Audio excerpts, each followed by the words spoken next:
el Senado boliviano, en el mes de febrero, ha remitido al Tribunal Constitucional Plurinacional de Bolivia un proyecto de ley, entre otras cosas, plantea una consulta constitucional sobre la reelección del presidente Morales. Habida cuenta que él primero fue electo el año 2005 y luego fue reelecto el año 2009 sobre la base de una constitución que se aprobó a comienzo del 2009, estableciendo el Estado de Bolivia plurinacional, en el cual se acepta que puede haber una reelección inmediata, pero a su vez la primera disposición final establece un límite en el sentido que los mandatos anteriores serán tomados en consideración para los efectos de los nombramientos o elecciones de los altos funcionarios, ¿no? De modo tal de que se plantea la duda razonable para unos del gobierno y del partido de gobierno en torno a si debe el Tribunal Constitucional, interpretando la Constitución, en última instancia, ¿no?, permitir que en el 2014 pueda llevarse a cabo una nueva elección del presidente Morales, con lo cual tendría un periodo hasta el año 2020. En ese sentido yo creo que hay dos temas fundamentales, ¿no? Un tema de carácter jurídico y un tema de carácter político. Como todo Estado democrático, la democracia se funda en un pluralismo de ideas y de opciones, ¿no?, donde hay mayorías y minorías, y que llegan al gobierno. Morales fue oposición, fue minoría muchos años y llegó como mayoría al poder. Y en ese sentido, esa alternancia en el poder no puede verse limitada o restringida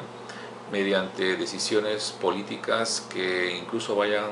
en contra, ¿no?, del espíritu o del texto, ¿no?, de una norma suprema, ¿no? Menciono esto porque en el caso del Perú, el año 90 gana Fujimori a Vargas Llosa, en 95 gana Fujimori en el marco de la Constitución del 79 su reelección inmediata, la única posible, y vence a Pérez de Cuéllar, pero el año 96 el Congreso oficialista aprueba una ley de interpretación auténtica del artículo 112, permitiendo por esa interpretación que la elección del año 95 fuera la primera elección, dado que ocurrió por el propio gobierno un autogolpe el año 92, dio la Constitución 93 y permitía la reelección inmediata por una sola vez.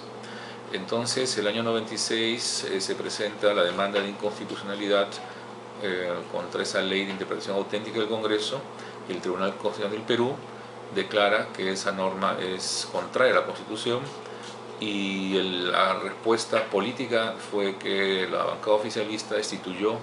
a los magistrados que firmaron, ¿no?, esta sentencia, Aguirre Roca, Reiterri y Delia Regoredo, ¿no?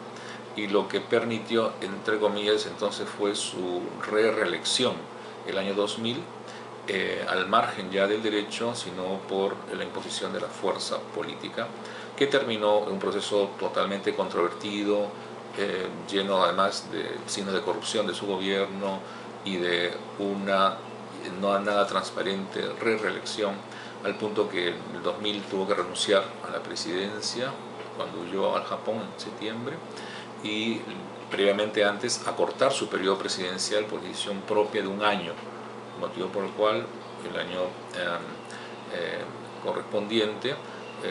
hubo elecciones, ¿no?, después del periodo presidencial de Paniagua, ¿no?, del año 2000, ¿no? Y el 2001 elección de Toledo. Lo que quiero decir a nivel comparado es que desde el punto de vista político, estas medidas tienen consecuencias que a veces son, digamos, inevitables o imparables en torno al abuso del ejercicio del poder, porque el abuso del poder trae la semilla de su propia autodestrucción. Desde el punto de vista jurídico, podríamos decir que la Constitución, en el caso de Bolivia, del 2009, que es la Constitución con la cual nuevamente es electo por segunda vez el presidente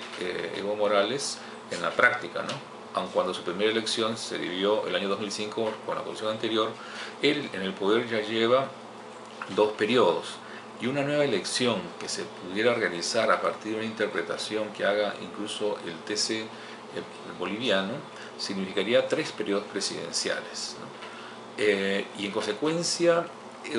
la alternancia en el poder, pero sobre todo los mandatos también que prohíben solamente la reelección por una sola vez, ¿no? Significaría hacer una suerte de fraude constitucional, ¿no? Porque estamos utilizando la norma que mejor nos favorece, dejando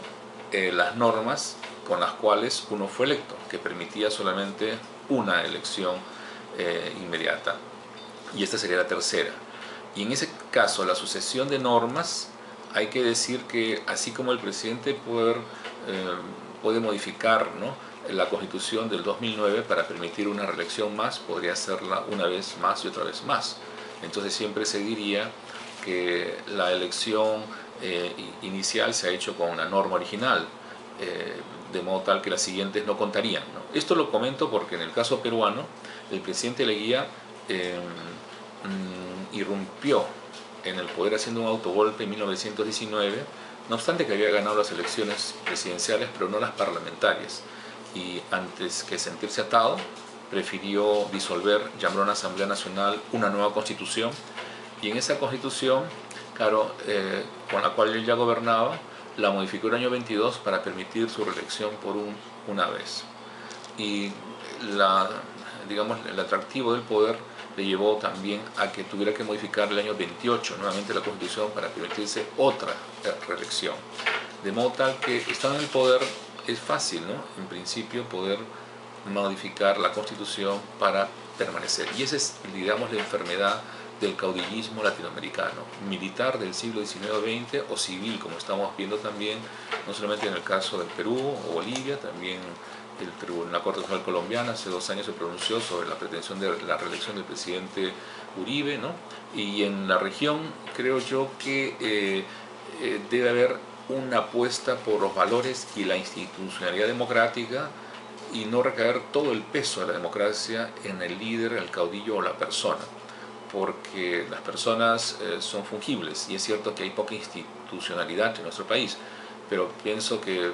más que un único y exclusivo líder, creo que la democracia, ¿no?, contemporánea ha dado lugar al desarrollo de nuevos valores, nuevos liderazgos, ¿no?, nuevas formas de entender la política, y hay que buscar ahí la renovación sin que se afecte el orden constitucional y el orden democrático.